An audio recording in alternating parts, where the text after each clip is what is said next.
జీవపు మాటలు సజీవపు మాటలు నీ బ్రతుకును మార్చి దేవుని మాటలు.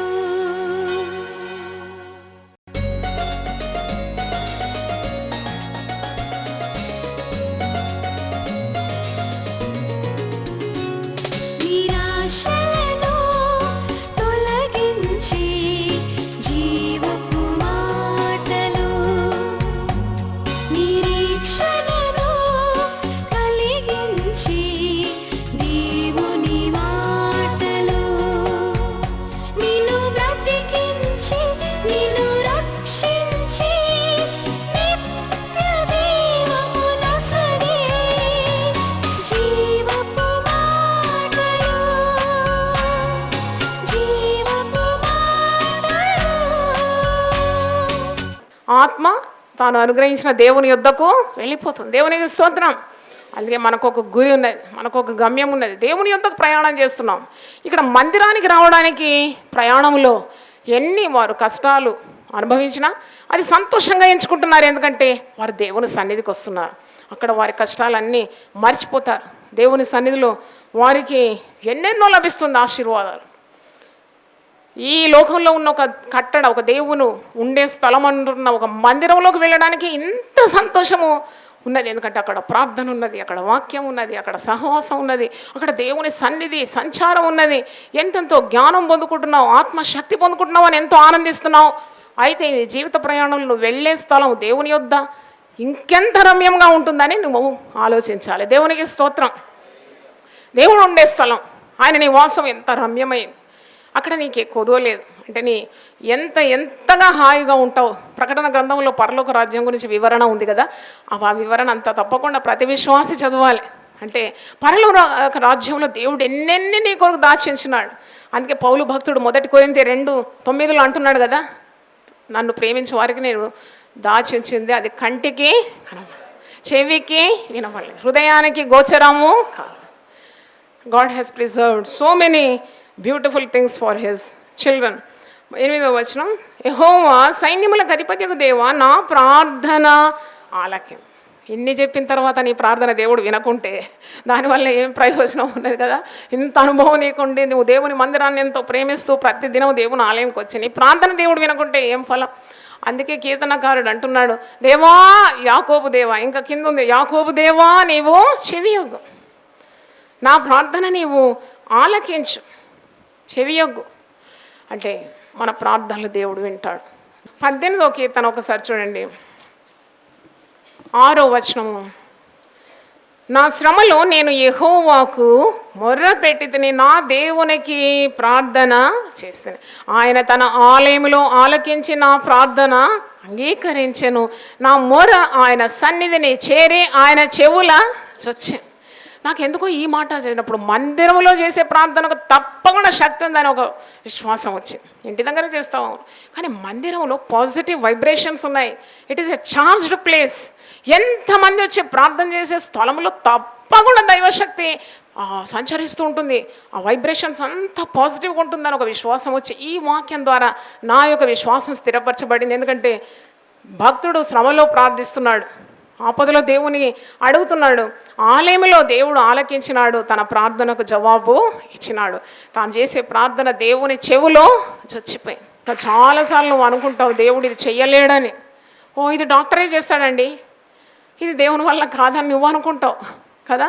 కానీ దేవుడు చేయలేని ఏ కార్యము లేదు, మందిరంలో దొరకని మేలంటూ లేదు. దేవునికి స్తోత్రం. అంటే మందిరంలో ఉన్న శక్తి చూడండి, ఆ యొక్క అద్భుతమైన అనుభవం చూడండి.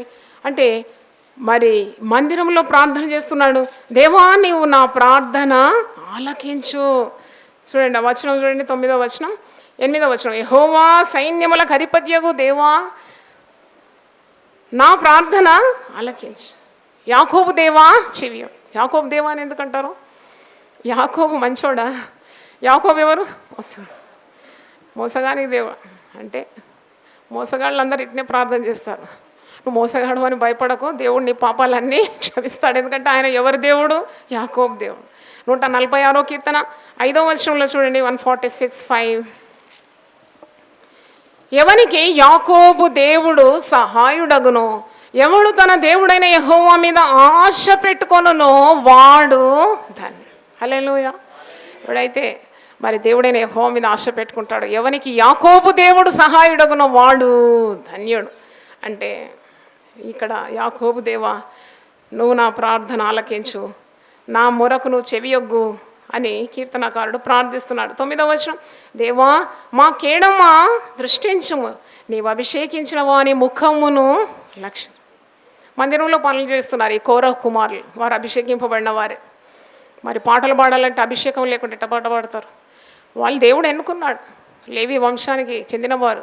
రాజైన దావీదు వారిని మందిరంలో గాయకులుగా ఏర్పాటు చేసిన కాయర్ అన్నమాట, వారు కాయర్ మెంబర్స్. మరి వారు పాటలు పాడి దేవుని మహిమపరుస్తున్నారు. దేవుని అభిషేకం పొందినవారు. దేవుని అంటున్నాడు, నువ్వు అభిషేకించిన వాడిని ముఖమును నువ్వు లక్షింపు, నీ సన్నిధి కాంతి నాకు దయచే, నాకు రక్షణ దుర్గంగా నువ్వు ఉండాలి, నువ్వు నన్ను అభిషేకించినావు. మరి నా కేడమా, కేడమా, ఇంత మంచి నామం అండి, దేవునికి స్తోత్రం. అబ్రామా నువ్వు భయపడకు, నేను నీకు కేడం. హల్లెలూయా. నేను నీ కేడం. కేడం అంటే డాలు, దుష్టుని అగ్నిబాణములన్నీ ఆర్పుటకు దేవుడిచ్చు విశ్వాసం అనే డాల్. విశ్వాసం అనే డాల్ ఎఫెసీ 6:16 ఉంది. విశ్వాసం అనే డాలు పట్టుకుంటున్నావు నువ్వు, ఎందుకంటే సాతానుడు నీ మీద ప్రయోగించే అస్త్రాలన్నీ కూడా ఆర్పివేయడానికి. అందుకే దేవుడే నీకు డాల్ అయిపోయినాడు, దేవుడే నీకు కేడం అయిపోయినాడు, దుష్టుడు నిన్ను ముట్టకుండా. ఎంత మంచి నామం అండి. ఒకసారి గట్టిగా హల్లెలూయా చెప్దామా? లేకుంటే ఒక డాలు లేకుంటే ఏ అస్త్రమన్నా నీకు తగిలి వెంటనే నీకు అపాయము, ప్రమాదము, నాశనము, మరణం కదా. కానీ దేవుని ఎత్తి పట్టుకుంటున్నావు అన్నమాట, డాలు ఎత్తి పట్టుకుంటున్నావు. దుష్టుడు విసిరే అగ్నిబాణాలన్నీ ఆరిపోతుంది. దేవుణ్ణి కేడంగా ఉన్నాడు. అందుకే ప్రార్థన చేసేటప్పుడు, దేవా నీవు నా కేడం, నా డాలు నీవే, దుష్టు నుండి కాపాడడానికి నీవు నాకు కేడమైపోయినావు అని ప్రార్థిస్తున్నాడు. 10వ వచనం, నీ ఆభరణంలో ఒక దినము గడుపుట 1000 దినముల కంటే శ్రేష్టం. హల్లెలూయా. మీరు ఎప్పుడైనా మరి ఇలాగ ఆలోచించినారా? ఒక లీవ్ తీసుకొని ఈరోజంతా నేను దేవుని ఆలయంలో గడుపుతానని. ఎప్పుడైనా మీకు ఇలాంటి అనుభవం ఉందా? ఒక్క లీవ్ దొరికితే పదండి పిక్నిక్ పోదాం, పదండి చుట్టాలింటికి పట్టాలింటికి అంటారు. కానీ ఎప్పుడైనా ఒక్క దినము నేను దేవుని సన్నిధిలో ఏకాంతంగా గడుపుతాను, ఒక్క దినము నేను ఆవరణంలో గడుపుతానని నిశ్చయం ఎంతమంది తీసుకుంటున్నారు? అది గుర్తుకు రాదు. ఎందుకంటే సాతానుడు అట్టి జ్ఞాపకాన్ని నీకు ఇవ్వడు. అంటే వాడు నువ్వు దీవింపబడడం వానికి అసలే ఇష్టము లేదు. అది మంచి మేలు ఎంతో ఉంది, ఎన్నెన్నో దీవెనలు వాక్యంలో ఉంది, వాటిని నువ్వు గైకొనాలి. సో ఒక్క దినము నేను దేవుని సన్నిధిలో గడుపుతాను. 1000 నామములు చెప్పకముందు నేను ఇలా తీర్మానం చేసుకుని, దేవా 1000 నామములు అంటే మరి యేసునామం ఒక్కటే కదా, 1000 నామములని తలంపు నాకు ఇచ్చినావు అంటే 1000 గుణాలు నేను లోకానికి బోధించాలి. మరి ఇది కరెక్టా, ఇది రాంగా, నేను చేసే పని నాకు బయలుపరచు అని నేను ఒక రాత్రంతా ఈ ఆలయంలో గడిపినాను. ఒంటరిగా ప్రార్థన చేసినాను. ప్రభు నీ చిత్తము నాకు బయలుపరచు. నాకు అసలు తెలియదు 1000 నామాలు ఉందా లేదా కూడా తెలియదు. ఐ డోంట్ నో వెదర్, అంటే విశ్వాసం అన్నమాట. నేను వెతుకుతాను, నాకు దొరుకుతుంది. అలాగూ దేవుడు నన్ను ఆత్మతో నింపినాడు. ఆ రాత్రి అంతా దేవుని సన్నిధిలో గడిపినాడు.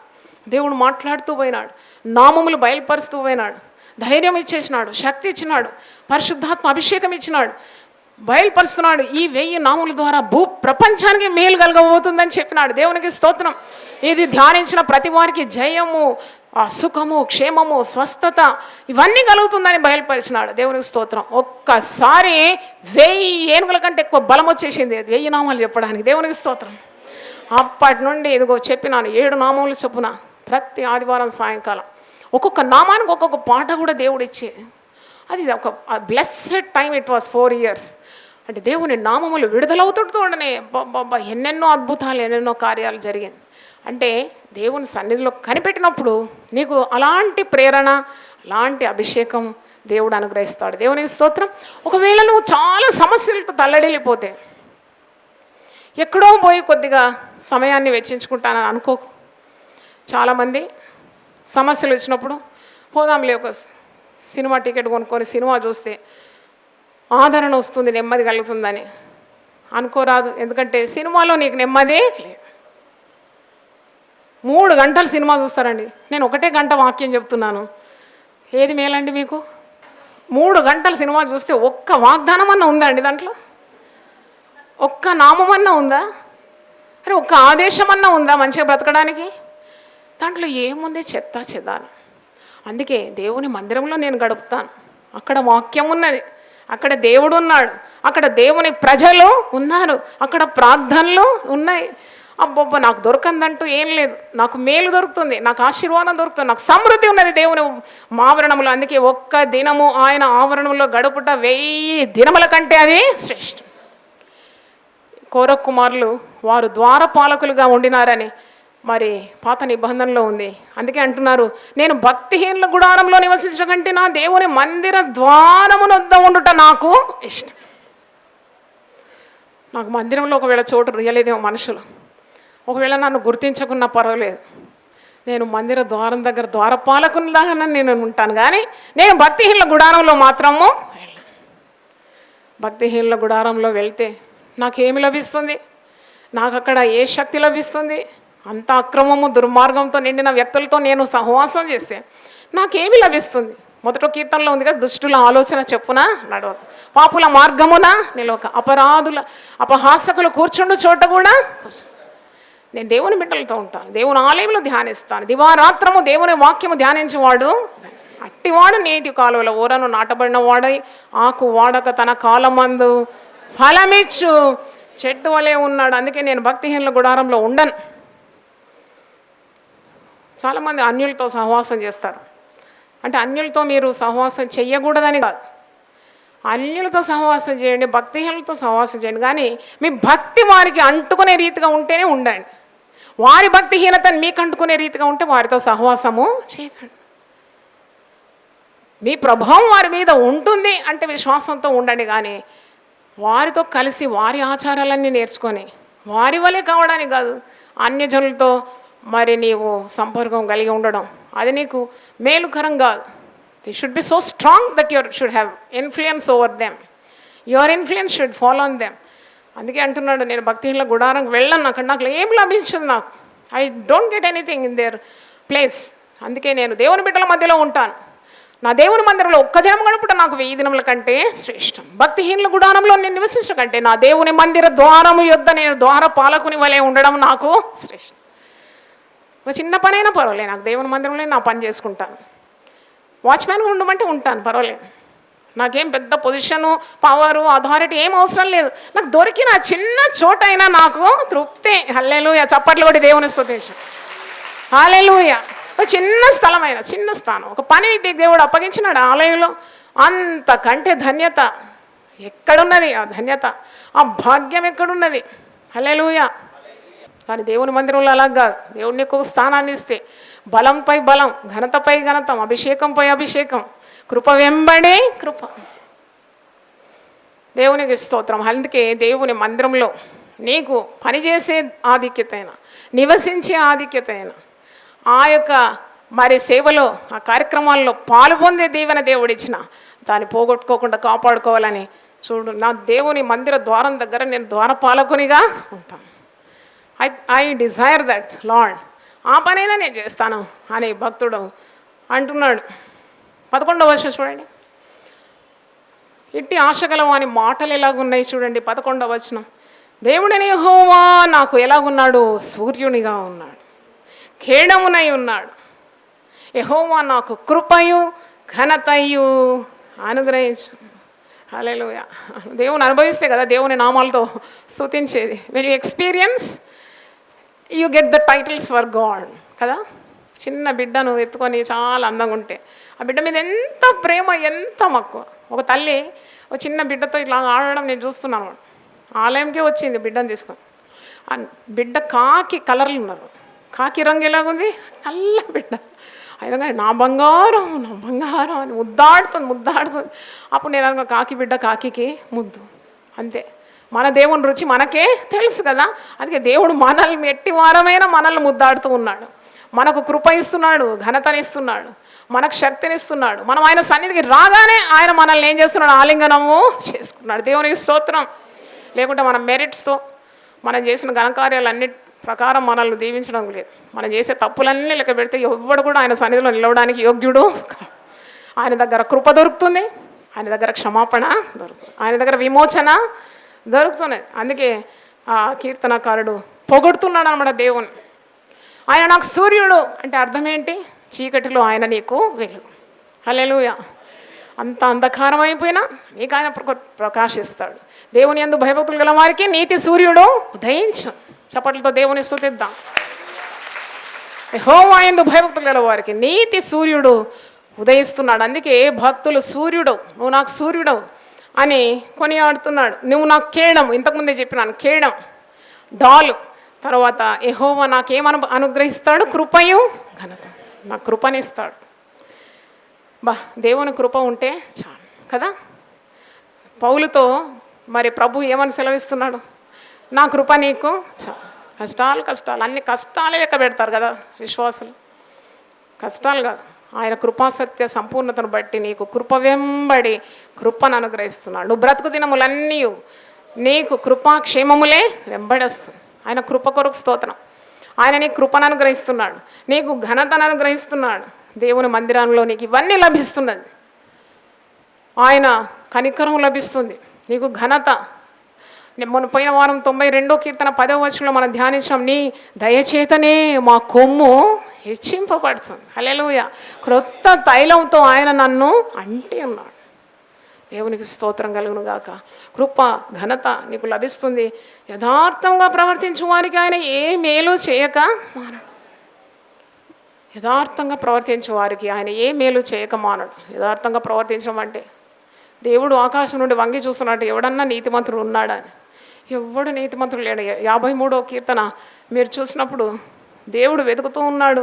ఎవడైనా యథార్థంగా ప్రవర్తిస్తున్నాడా, మరి నీతి కార్యాలు చేస్తున్నాడా? 53వ కీర్తన. దేవుడు లేడని బుద్ధిహీనులు తమ హృదయములో అనుకొందురు, వారు చెడిపోయిన వారు అసహ్య కార్యములు చేయుదురు, మేలు చేయువాడు ఒక్కడును లేడు. వివేకము కలిగి దేవుని వెతుకువారు కలరేమో అని దేవుడు ఆకాశము నుండి చూచి నరులను పరిశీలించెను. వారందరూ దారి తొలగి బొత్తిగా చెడి ఉన్నారు, ఒక్కడును తప్పకుండా అందరినూ చెడి ఉన్నారు. మేలు చేయవారు ఎవరినూ లేరు, ఒక్కడైనను లేడు. అంటే దేవుని నీతితో పోలిస్తే నిలవదగిన వాడేవాడు లేడు. If you go by the standard of God standard, who can stand? ఎవరున్నారు ఆయన నీతికి సమంగా? కానీ మనమందరము యేసు రక్తము చేత నీతిమంతులుగా తీర్చబడినాం. అదే గొప్ప శుభవార్త. చప్పట్లు కొట్టి దేవుని స్తుతి. అది నీ భక్తి, నీ నీతి కాదు. ఇంకో దగ్గర యెషయా గ్రంథంలో ఉంది, మన భక్తి ఆయన ముందర ఎలాగుందట? మురికి గుడ్డల వలె, ఫిల్తీ ర్యాంక్లా ఉందట. మన నీతి కాదు, కానీ దేవుడు తన నీతిని మనకు అనుగ్రహించినాడు. మన పాపములన్నిటినీ క్షమించినాడు. తన రక్తం గుండా చూస్తున్నాడట మనల్ని. అంటే కృప ఉందని చెప్పి మాటి మాటికి పాపం చేయడం అని కాదు, కానీ ఆ కృపకు మూలమైన ఆత్మను మనం కాళ్ళ క్రింద త్రొక్కకూడదని వాక్యంలో ఉంది. బుద్ధిపూర్వకంగా పాపం చేయడం అంత కృప అనడం కాదు, కానీ నువ్వు కృప కొరకు దేవుని స్తుతించాలి. ఆయన నిన్ను యథార్థవంతంగా చూస్తున్నాడు, యథార్థవంతరాలుగా చూస్తున్నాడు. ఎందుకంటే ఆయన నీతి నీకు అనుగ్రహించినాడు. ఆయన నిన్ను తన రక్తంతో ఏం చేసినాడు? కడిగినాడు. కాబట్టి నువ్వు ఆయన నామంలో మొరపెట్టే ప్రతి ప్రార్థనకు జవాబిస్తున్నాడు. అందుకే నీకే మేలు కూడా కొదువా లేదు. అర్థమైన వాళ్ళు చప్పట్లతో దేవుని స్తుతి. హల్లెలూయా. ఈరోజు నేను దేవుని మేలు పొందుకుంటున్నానంటే నేను చేసిన నీతి కార్యం కొరకు కాదు, కానీ దేవుని నీతి నా పట్ల జరిగింది కాబట్టి నా ప్రార్థనలకు దేవుడు జవాబిచ్చి నాకే మేలు కొదువ లేకుండా చేస్తున్నాడు. హల్లెలూయా. ఇంత దేవుడు దీవించినాడండి. చాలా మంచోళ్ళు అండి వాళ్ళు చాలా మంచోళ్ళు కాబట్టి దీవించినాడని కాదు, తప్పకుండా దీవిస్తాడు. దేవుని ఆజ్ఞలు గైకొని దేవుని నియమాల్లో ఉన్న వాళ్ళకి దీవెన తప్పదు. ఎందుకంటే అడవి మరి ఏముంది? గడ్డి ఎండును, పువ్వు వాడును, మన దేవుని వాక్యము నిత్యము నిలుచు. దేవుని వాగ్దానాలన్నీ నిలుస్తుంది. కానీ నువ్వు అనుభవించే మేళ్ళు కానీ అవన్నీ దేవుని కృపాని నువ్వు గ్రహించాలి. దేవుడు తన నీతితో నిన్ను చూస్తున్నాడు. యథార్థంగా నువ్వు ప్రవర్తించడానికి నేర్పిస్తున్నాడు.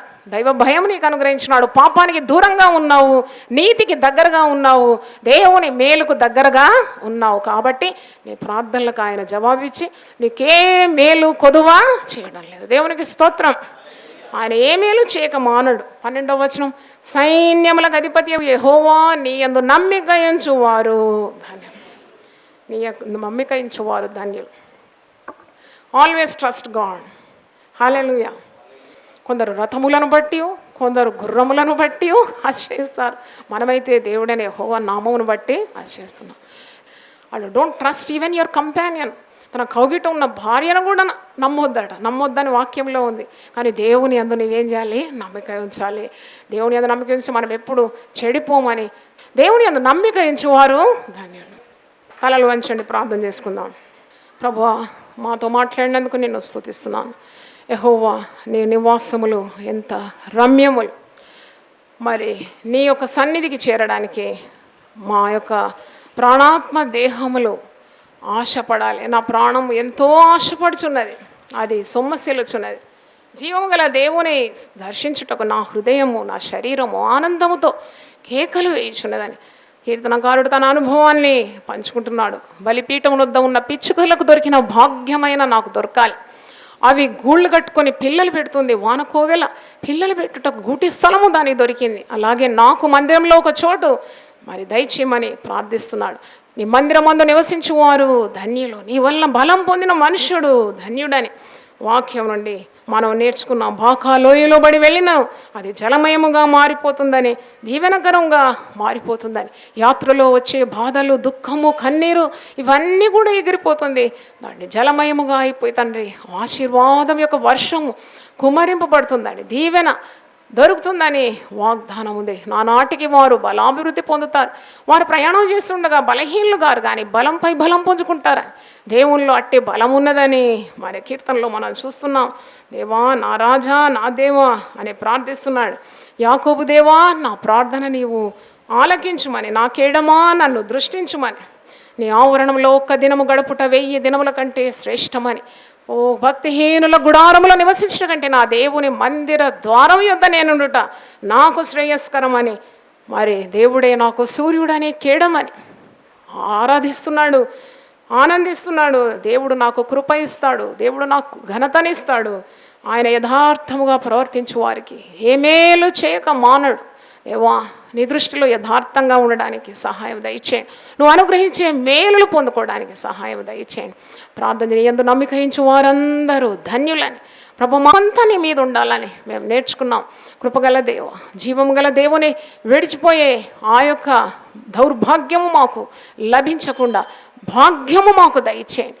మా స్వాస్థ్యము, మా పాలు నీవై ఉన్నావు తండ్రి, నీకు స్తోత్రం. నీలో మాకు ఆనందము ఎల్లవేళలు మీరు దయచేయండి. నీ సన్నిధి కొరకు మేము పరిగెత్తడానికి సహాయం దయచేయండి. నీ ఆవరణంలో మరి దాన్ని ఉండడానికి నువ్వు చేర్చుకోను ఏర్పాటు చేసుకున్న నరులెంత ధన్యులని, వారు దేవుని మందిరం యొక్క సమృద్ధి చేత మేలు పొందుతున్నారు, తృప్తిపరచబడుతున్నారని వాక్యంలో చూస్తున్నాం. దేవా, రాజైన దావీదు కూడా అడుగుతున్నాడు, దేవా నీ యొద్దకు నేను ఒక వరం అడిగినాను, దాన్ని నేను వెతుకుతున్నాను, నీ ప్రసన్నతను నేను చూడాలి, నీ ఆలయంలో నేను ధ్యానించాలి. అయ్యో, ఎంత మరి రాజుగా ఉన్న దేవుని సన్నిధి కోరుతున్నాడు. అట్టి జ్ఞానము మాకందరికీ దయచేయండి. దేవుని వాక్యం విన్న ప్రతి ఒక్కరితో మీరు మాట్లాడండి నాయన. దైవ కార్యాలు నిర్లక్ష్యం చేయకుండా మొదట దేవుని నీతిని, రాజ్యాన్ని వెతకడానికి సహాయం దయచేయండి. ప్రభు, నీ సన్నిధిలో ఎంతెంతో భాగ్యం మాకు దాచించినావు, వాటన్నిటిని మేము పొందుకోవడానికి సహాయం దయచేయండి. ఈ జీవిత యాత్ర తను మేము సియోను మార్గంలో ఉన్నాం, విశ్వాసి యాత్ర ప్రయాణంలో ఉన్నాడు.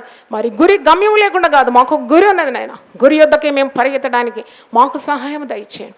దేవుని వాక్యమే ప్రతి ఒక్కరి తల మీద నీ హస్తం ఉంచి ఆనందంతో వారిని నింపండి, ఆశీర్వాదముతో వారిని కప్పుమని యేసు పరిశుద్ధ నామములో అడిగి వేడుకుంటున్నాను తండ్రి, ఆమేన్. దేవుడు మనల్ని సమృద్ధిగా ఆశీర్వదించును గాక. జీవపు మాటలు, సజీవపు మాటలు. ఇంతవరకు మీరు సిస్టర్ జాయ్ చరణ్ గారి సందేశం విని ఆశీర్వదింపబడ్డారని నేను నమ్ముచుంటున్నాను. మీ స్పందన మాకు తెలియజేయండి. మరియు మీ ప్రార్థన అవసరతలు మా ఆత్మీయ పుస్తకములు పొందుకొనుటకు మాకు ఫోన్ ద్వారా కానీ, లేక ఉత్తరం ద్వారా కానీ, మరి ఈమెయిల్ ద్వారా కానీ మాకు తెలియజేయాలని మేము మీకు మనవి చేస్తున్నాము. మా address sister Joy Cherian, united people's fellowship, house number 1-9-52/E/3 Ramnagar, Hyderabad 5,20,000. Phone number 04027624030. మరి ఒకసారి 04027624030. మా ఇమెయిల్ joycherian@hotmail.com మరియు వెబ్సైట్ www.joycherian.com. మా ప్రార్థనా కూటములు ప్రతి శుక్రవారం రామ్నగర్ ఆలయంలో ఉపవాస ప్రార్థనలు సాయంత్రం 4 నుండి 8:30 గంటల వరకు ఉంటుందని తెలియజేస్తున్నాను మరియు ఆ కూటములకు ఆహ్వానిస్తున్నాను. మరియు ప్రతి ఆదివారం రామ్నగర్ ఆలయంలో ఉదయకాల ఆరాధన 6 నుండి 8:30 గంటల వరకు ఉంటుంది.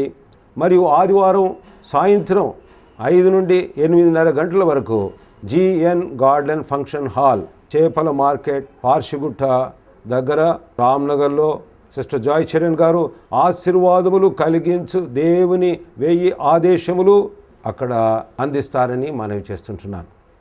ఈ టీవీ కార్యక్రమం ముందుకు కొనసాగించబట్టకు ప్రార్థించి సహకరించాలని మనవి చేస్తున్నాం.